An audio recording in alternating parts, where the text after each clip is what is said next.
Hi guys, ito na po yung update natin dito sa ating roof deck guys sa CR.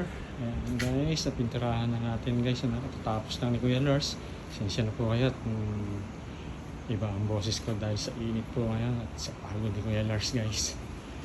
Yan na po yung ating ginawang tapos na tayo magpintura mga idol. Kakabit na lang po natin dito yung mga electrical guys. Tsaka yung sa CR natin, ayun, sabi, nakatambak po yung mga gamit. Hinihintay na lang po natin yung mag-electrical nito guys. And then sa wall nya, napinturahan na rin natin yan guys. Ayan na, kita nyo naman, kahit saan tayo sumuling, may mga kalat po si Kuya Lars.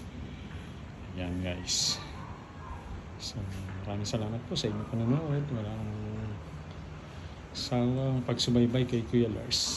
Shoutout po sa inyo lahat mga idol.